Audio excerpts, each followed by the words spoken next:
in late January. So it's that information, and also we are providing some of the discipline data for the first semester. A lot of the data that's been out there was in last year's data, so we wanted to give you an update on the things that we've done and some of the results that we've seen. So I'll turn it over to, I think Julie's gonna start us off. Oh, okay. I hope I see my slide. Okay, are we up here now? Almost. Good evening. My name is Julie Ruzek. I have never presented to our new board. I am the facilitator of family and community engagement for our school district. I love my job and I love the work that I do for our families and our community at large. So I'm going to start us off and talk a little bit about family engagement and what's been happening in our world this year. I have three things that I'm going to talk about. Community schools, let's see if I can remember. I'll start with our community schools work. We were awarded 2 years ago a grant by the Minnesota Department of Education for Gage Elementary School, and have been working diligently after that to implement the work of the community schools model both at Gage and also at Riverside. So I applied again this past fall, and was awarded a grant for Riverside and our ALC. So now we have all three sites that are up and running as community schools. We're working every day to make connections for students and their families so that they can be academically successful. We just had the opportunity to attend a conference. Our union president, Tucker Quitone, wrote a grant for us to attend Austin, Texas Community Schools Conference last week, and we were one of 10 districts across the country that were accepted to attend the conference, so that was great. Again, we're moving along. I think I talked about at our focus group meeting, our family resource rooms. And if you haven't been to our three sites to really look at the resources that we're providing to our students, both physically and community resources, I would encourage you to come out and see what our site facilitators are doing at those three sites. It's pretty exciting. In the parent and family engagement world, we have held in the last 2 years some district-wide events starting last year, where we hosted Drs. Mohammed and Cruz. After they presented to the school district, we did some family engagement work where they addressed our families. And we, for all of our events, always have dinner, and that is brings a lot of people out and brings a lot of people to the same table, and we can all eat dinner together and really get to know each other. So that was a very successful event. We had about 200 people that attended that event, and decided to make that part of the way we do things. So this year, in December, we hosted a title-wide family engagement event. The topic was on love and logic, and it was December 13th, and it was cold, and we still had over 180 or 100 people that attended that event. So it was a great event. We'll host another title-wide family engagement event this spring, subject to be determined. We haven't really found out from our families yet. I have a few ideas for them there. And then the last thing I wanted to talk about, looking on here, our monthly family engagement meetings. We have district family engagement meetings that are held every month. One was just today. We had to reschedule from last week. And they are hosted at the Northrop Building. They're attended by a great, someone told me, Billy, I think it was you, that it's a great cross section of people that attend our meetings, and that was the biggest compliment that I could ever receive, that we have parents, community members, teachers, administrators, all coming around to talk about issues that affect our kids, and really talk about how we can make school and life better for our students in the district. So that's a meeting that's open to the public, that's open to anyone that wants to attend, so feel free to stop by any of those meetings as well. And we always talk about current events, current issues that are happening within the school district. Along those same lines, we also have, we started some mini grants for our title sites this year, and really encouraged some innovation of those 9 title sites, and asked our teachers and staff to kind of creatively think about how they wanted to engage our families. And we rolled it out this fall, and we've had 2 buildings that took us up on the grant funding, and this winter we did it again and opened up a secondary grant cycle, and we had 14. So we have now had 16 grants accepted across the district for our title sites to do some site-based family engagement. So it's great. Thank you. All right, maybe members of the board, I'm Jane Gibson, I'm the Executive Director of Curriculum and Instruction, so I guess it makes sense that I get to talk about the curriculum updates and changes. So a couple of things, and I'm not gonna read all of this to you, but I do wanna highlight, we really have had an intentional focus on math, and that has resulted in a few things, of interest possibly to you tonight, and that is, one is the, changes in the enrollment practices for the accelerated math program.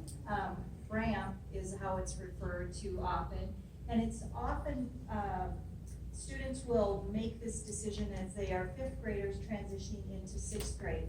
Past practice has been, this has been a process that has been pretty much decided by the educators, with a little bit of input maybe from family and even less input from students.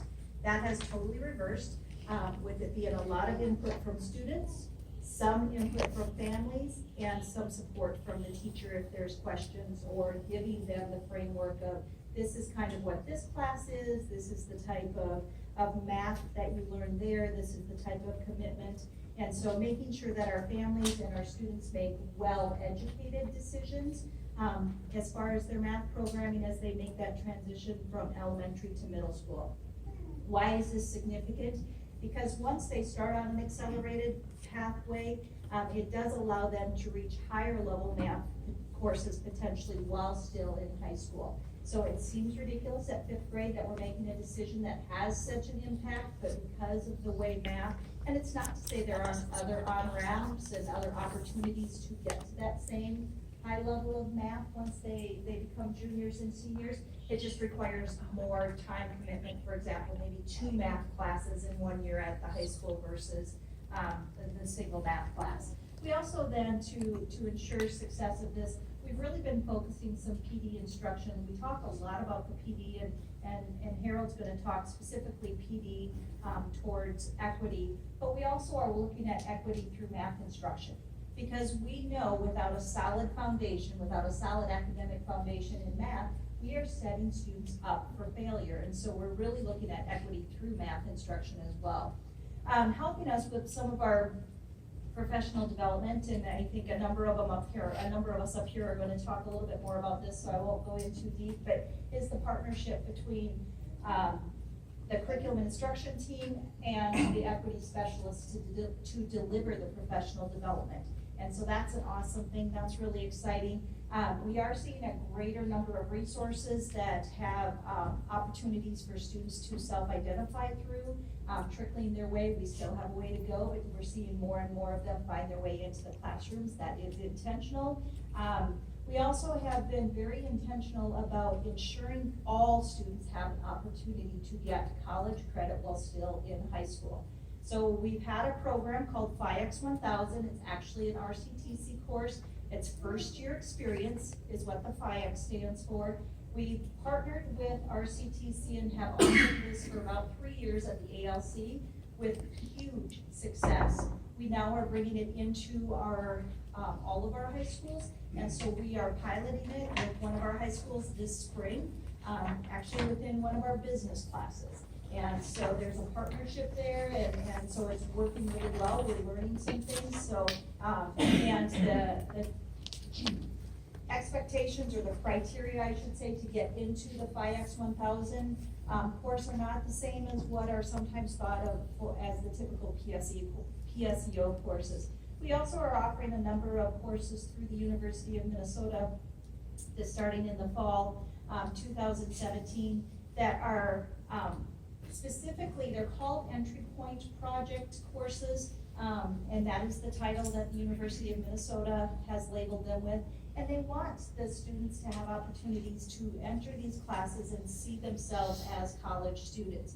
And so we are offering more of those starting in the fall.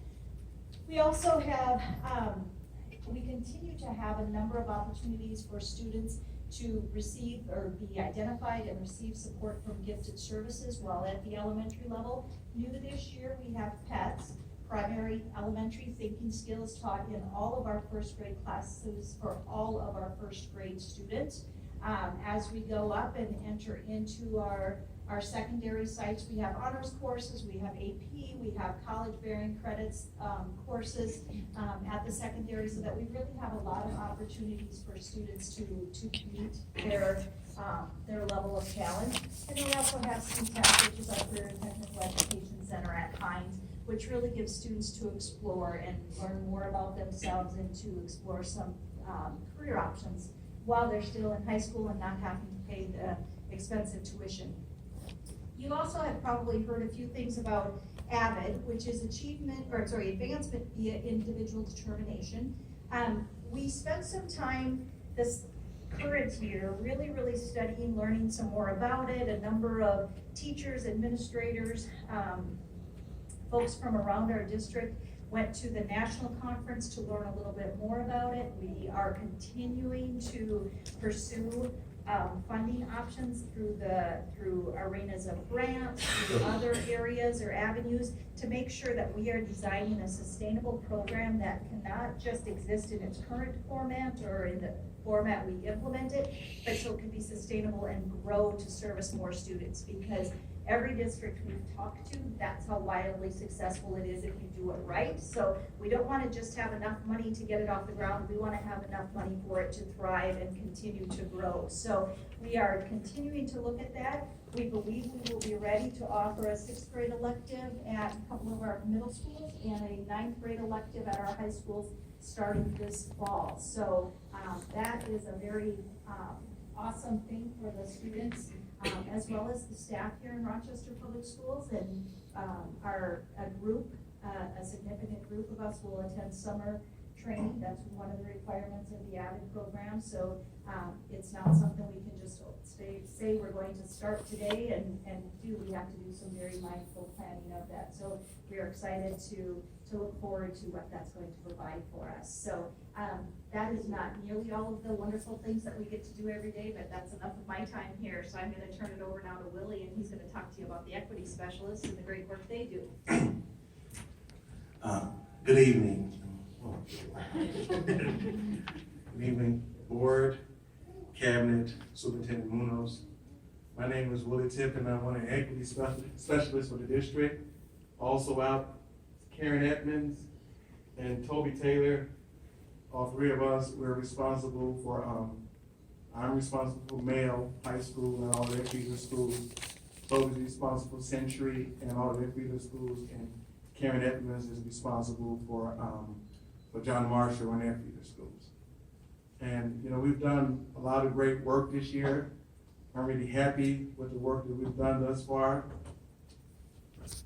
And this is just some of the things that we've actually been doing. And one thing that's really important to us right now is, especially going into this school year and going into the summer, is mentorship.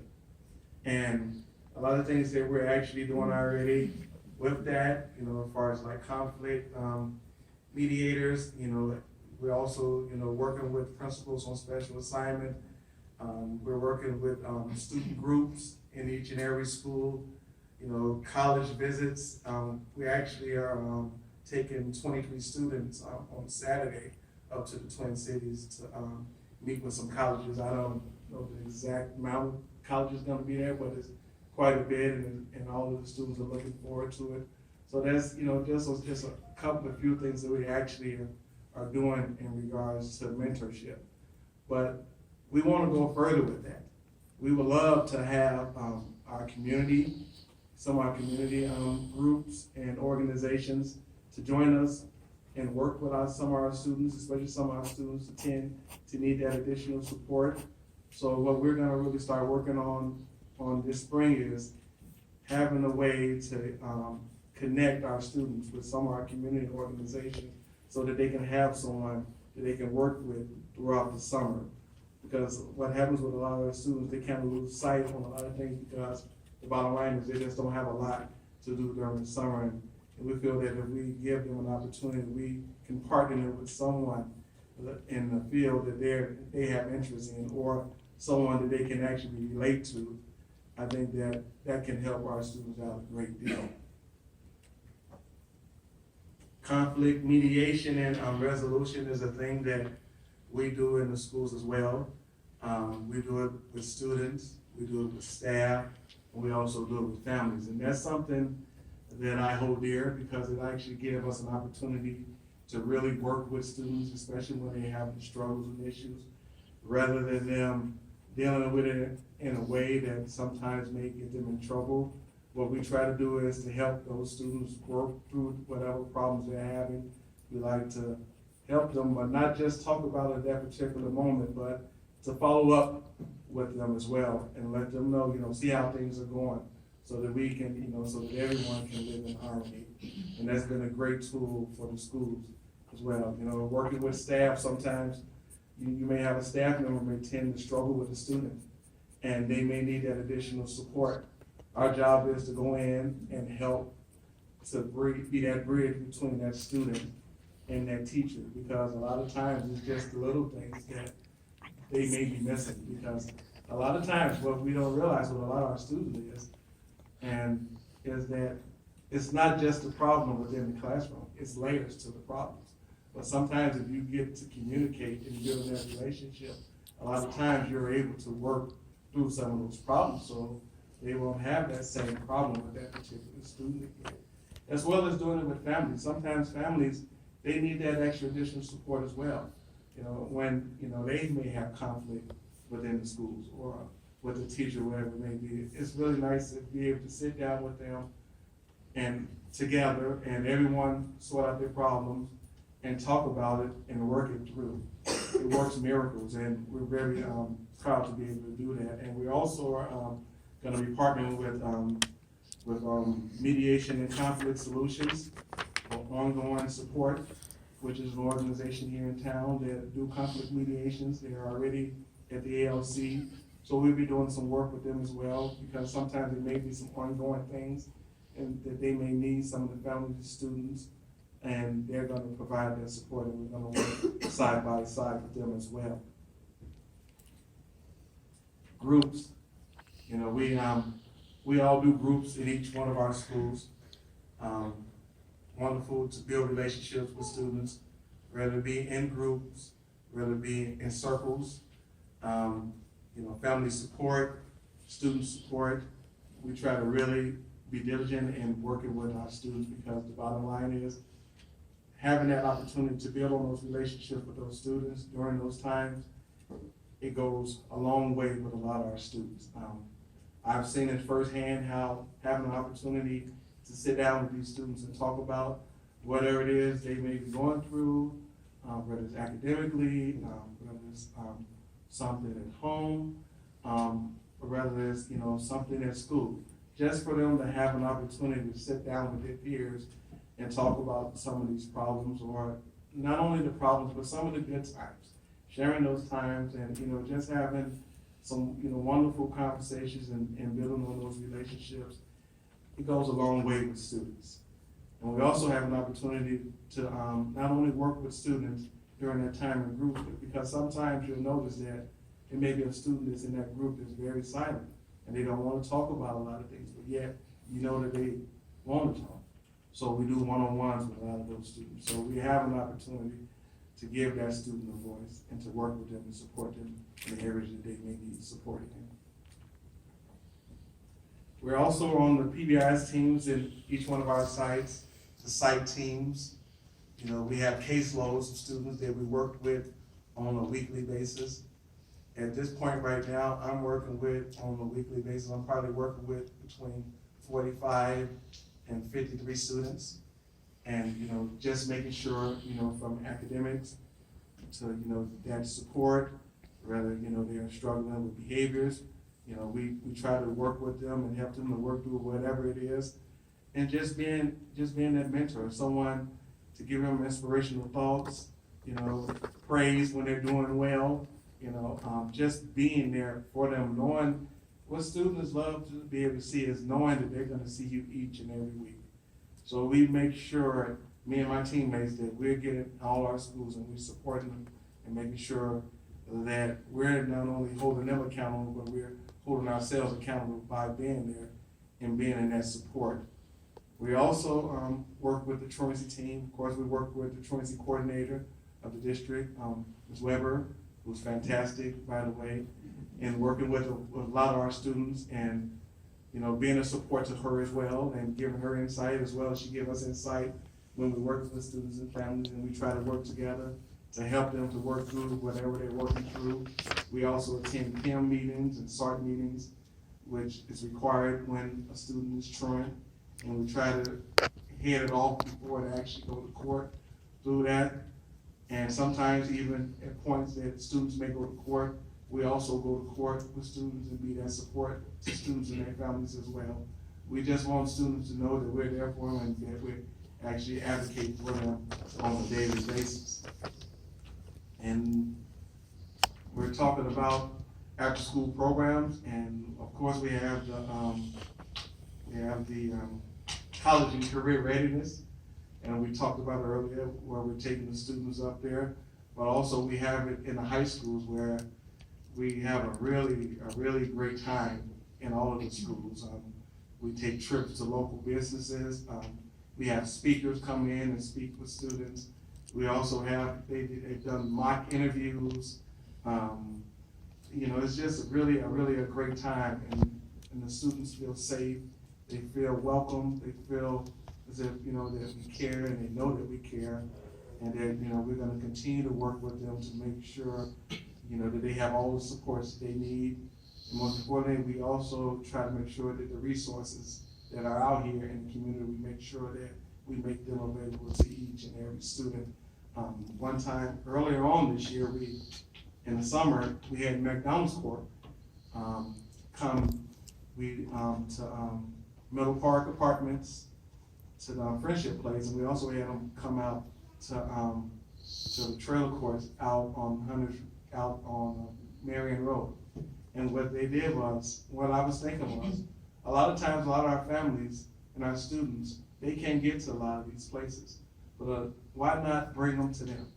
So they agreed, and McDonald's came to Oak Terrace, and they went to Friendship Place, and we actually had 5 people that actually got hired at McDonald's, not just students, but families, and they really appreciate it, and they want us to bring them back.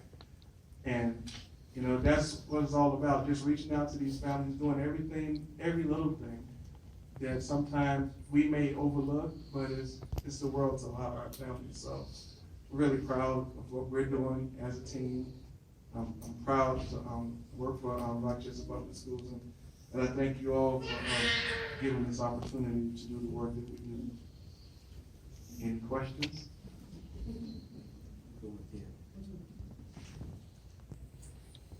Excuse me. Nice to see everyone again. My name is Guthrie Capicella. I'm the American Indian Liaison for Rochester Public Schools. It seems like it's been a few months since I've seen you all, and I'm happy to be here as well. I have just a few things that I want to update you on. Within the last year, there's been a lot of great progress for the American Indian Education Program within Rochester Public Schools. Tonight, I just want to focus on our parent and family engagement and some of our community engagement with our students as well. Again, kind of want to piggyback on what Willie said, trying to build up our relationships, and not just with students, but also with families. So a lot of what I'm trying to do is very similar, where I'm creating positive relationships and building that bridge between our schools and our students and our families, to really meet the unique needs of our Native American students that we have here in Rochester. I just looked the other day, and within the Rochester Public School District, K through 12, we have 146 Native American students currently attending our schools. And so I'm trying to make it my effort to make positive connections with each and every one of them, as well as their families. And so a few of the things that we've done is, I've facilitated now 6 different events within the school district, and a few slides back, you saw that one was also done in Winona as well, where we worked on getting students and families to a Winona powwow with the Dakota Gathering. But the 6 that we've done here within the district, include things like moccasin making, or focusing on the Native American Star Knowledge. And I do want to, you as a school board are always welcome to come to any of our events that we have. Obviously, the rest of the community is as well. As much community support that we can give for our program, certainly appreciate it. But I do want to thank those that did come to our moccasin making event. But yeah, the moccasin making, the Star Knowledge, focusing on language, and really focusing on getting positive identities for our Native American students. So the six events that we've had here have been very well attended, showing that we have a engaged and committed Native American community and committed towards the success of their students. More on the front end of that, there's a lot of planning that goes into the events that we're doing. So on a monthly basis, I meet with our Native American Parent Committee, which is now a formalized committee. We follow bylaws, we have structure. We meet on a regular and recurring basis every month. They've participated in things like curriculum review and updates and information to provide to the curriculum department to help enhance that. They also work with me with our Department of Education funding as well as our MDE funding. So we have a very engaged parents and very engaged students, and I'm happy that I can be working as that bridge between the community and the school district here. There's a lot of other exciting things going on today, or with our program, but just wanted to keep it short and focus on those few things, as there's some really positive stuff happening here in the district. Thank you.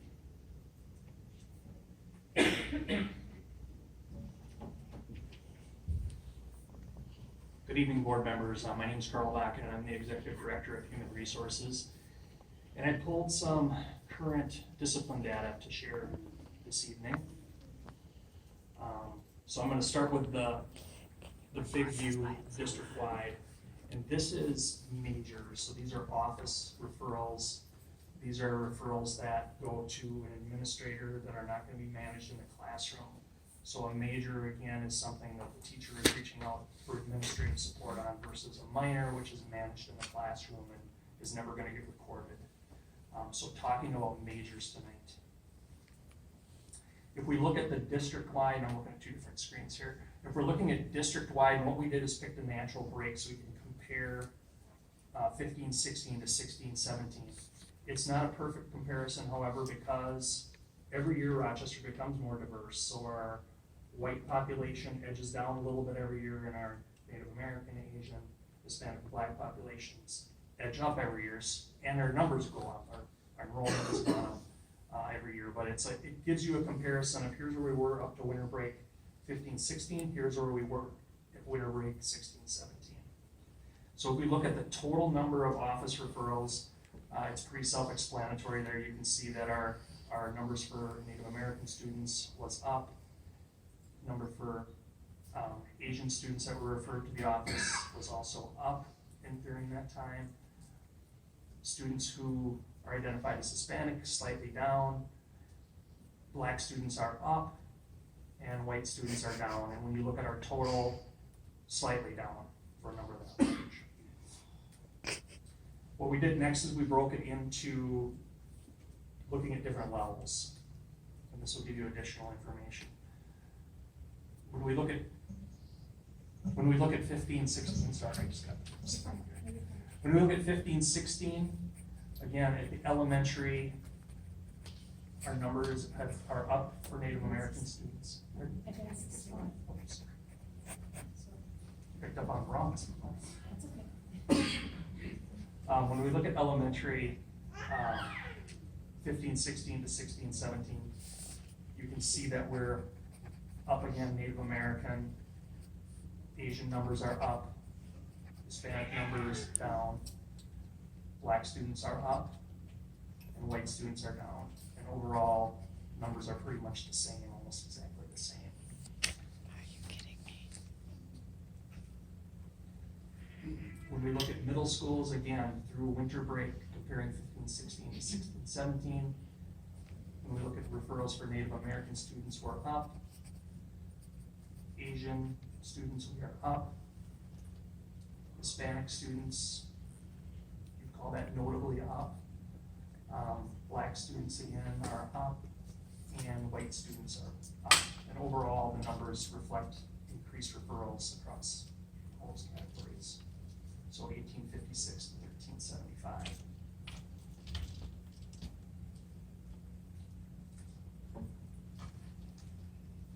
High schools are a bit of a different story. When you look across the board there, we are down referrals. So with the exception of Native American 7 to 9, slightly up. But if you look at students who are identified as Asian, Hispanic, Black, and white, and the total notably down.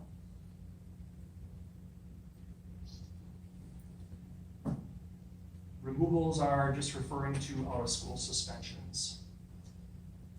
So again, looking at that through winter break, you can see that, like on the other slides, the numbers fluctuate, but overall we're down. Some of the categories are up. You'll see Native American students are up, Asian students almost unchanged, Hispanic students up, Black students slightly down, white students down.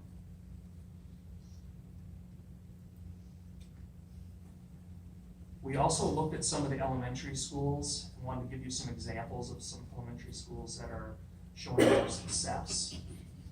Without getting into the specific schools, school number 1 showed a 62.4% decrease in overall referrals, a 46.2% decrease in referrals for students who are Black, and an 86% decrease in referrals for students who are Hispanic. School number 2 had a 64.9, I should have said decrease there and stayed consistent, and overall referrals, a 61.9% decrease in referrals for students who are Black, and a 72.6% decrease for students who are Hispanic. And school number 3, 51% drop in overall referrals, and a 42% drop in referrals for students who are Black.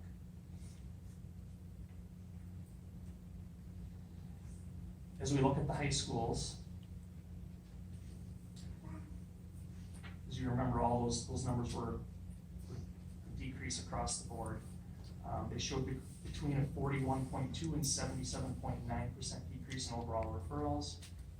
High schools showed between a 41.9 and 81.2% decrease in referrals for students who are Black, and high schools showed up to an 81% decrease in referrals for students who are Hispanic. And I'll hand it off to Mr. Harold Scott. Good evening, board members.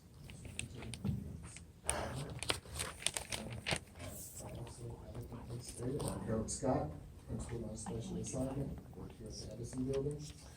I'm going to discuss a few of the professional development opportunities that we've had for our staff in our buildings this year. There's been quite a bit of Envoy training. Envoy is a nonverbal classroom management type strategy where you fluctuate your tone of voice and proximity and such to kids to help them when they're escalating and to try and de-escalate them before they do really escalate in some cases.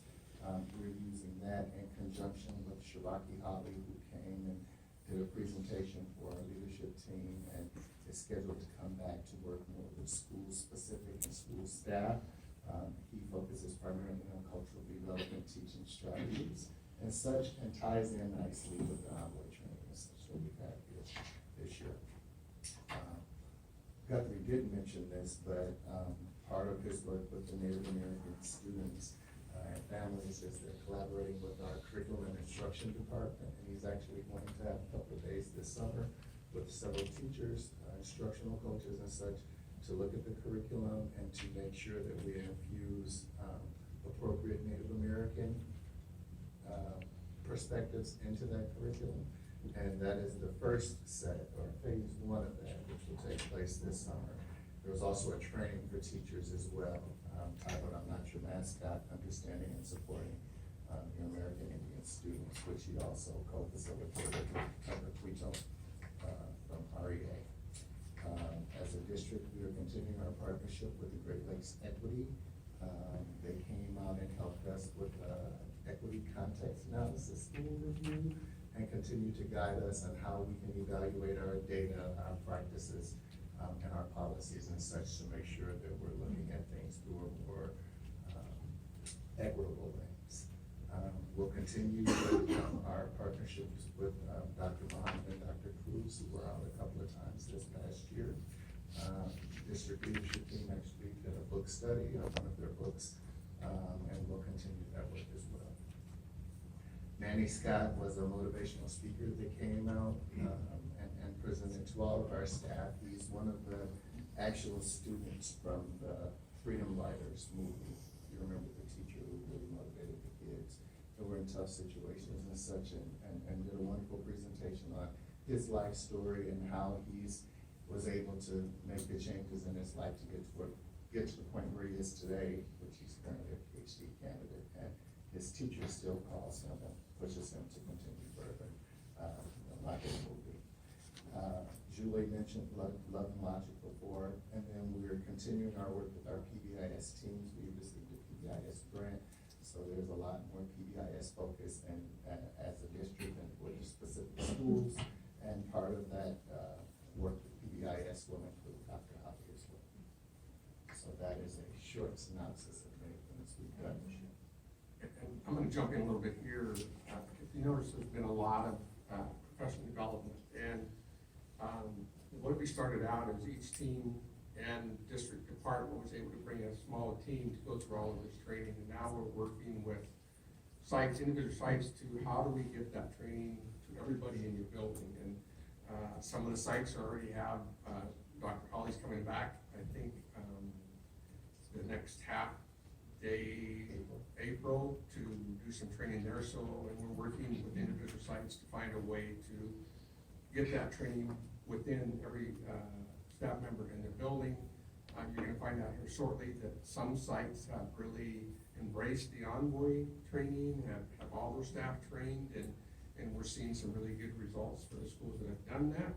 So at this time, I'm gonna turn it over to Heather, who's gonna share with us the training that they've done and what they're seeing in their building. All right, thank you. Good evening, Board, Superintendent Munoz, Cabinet. I am Heather Hogan, I'm the principal at Sunset Terrace Elementary. And as Harold shared with you, we've had the opportunity to have a number of very powerful staff development opportunities in the past year. The one that Melissa and I are here to talk about is the Envoy training. Last spring, we had the opportunity to send a small team of teachers. I believe we had 6 teachers and 1 administrator go to the first Envoy training that the district offered. And we sent them to say, find out, what do you think about this? Do you think this would be a good fit for our school and would make a difference for our staff and our students? So when they came back, they were so excited about the training that they had received and that they were able to start implementing it immediately in their classroom. It was the only training that I have had staff go to, that they requested to be able to go to the exact same training again. And every one of those 6 people made that request when we offered the training in the summer. They all said, can I please take this training again? We were able to, through our staff development funds, after our staff development team learned about the training, decided absolutely this is what we want to put our funds towards. And so between last year's staff development and this year's staff development, we were able to have every one of our licensed staff members go through the 2-day initial training. All of our administrators have been through that training. I believe we have 1 classroom teacher that has not participated in the training because she was on a medical leave. All of our paraprofessionals are receiving information on Envoy during our half-day staff development days. We have had 5, we will by the end of the year have 5 green chair coaching days. And what those are when the Envoy trainers come to our building and they will go into the classroom and do a 15-minute observation, and then they provide immediate feedback to that classroom teacher. And that feedback is quite extensive for them. It's done in a very non-threatening coaching manner. But they even draw little diagrams for the teacher so that they know exactly what evidence they saw of how they're using Envoy and areas that they can look to for growth with that. We are also going to be participating into site visits where we send a team of 7 staff members to a school up in the cities that is fully implemented with Envoy. We also have one of our teachers, Melissa, and then one of our instructional coaches who has gone through a weeks-long coaching training where they are both now able to provide feedback to our staff, so they can go in and do an observation and provide feedback to our staff.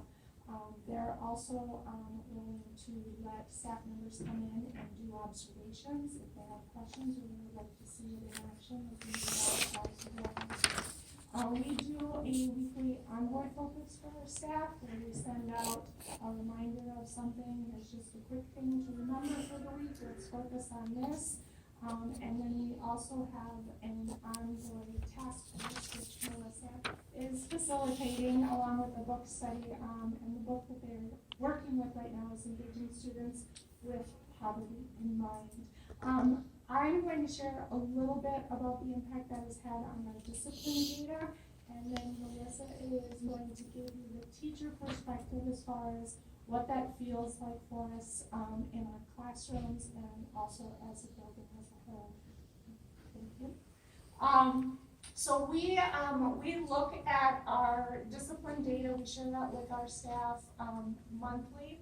We also have every 6 weeks our grade level PLCs will do a behavior PLC where they review their grade level discipline data, and our PBIS team also reviews it on a regular basis. So what we've been tracking is how does our discipline data compare this year to last year after we have made this significant investment in Envoy training. And so what I have here for you is looking at, first of all, our total referrals. And this is, we just did our mid-year review with our staff, so that's the information that I have for you here. So our total referrals from the beginning of the year until February 9th, if you look at last year, in that time period, we had 1,225 total referrals. So those are majors and minors together. And I hate to ever contradict the Director of Human Resources, but we do record minors. But those are recorded in the Swiss system and they're not recorded in Skyward. Yes. So those are our total referrals. Last year we were at 1,225. This year we're at 913. Those majors, which were the ones that Carl was talking about last year, we had 490. This year we're at 130. And then when we break those down into the 3 categories of behaviors that, as part of our building goal, we were targeting, we have major disruption, major defiance, and then major physical aggression. And you can also see that we've had a significant decrease in those categories as well. On the next slide, these are our minors. So these are the behaviors that are not requiring administrative action. These are the ones that the classroom teachers are working with in their classroom or other staff members in our building. They're doing a reteaching session with a student, and we track those so that we are aware of is there any other self-development we need? Are there specific teaching things that we need to work on with our students? Are there specific areas in the building that we might want to focus on? And how can we adjust our practice as adults so that we can see a change in what is coming up in our discipline data? So we expected, as you can see in a couple of these categories, there is an increase, and that, well, we had one earlier when we looked at our data, but here you can see our minors, total minors are down significantly from last year, and then our minor disruption is also down, and then our minor defiance, we are down in that category as well. So these are the numbers, but Melissa, I'll let her introduce herself, and then she's going to talk a little bit about what's behind the numbers. I want to thank you for having me at the table. I'm Melissa Wicker. I actually got married over the summer, so this is not. And that's my fault because I'm so not used to the beginning. That's okay. Yeah.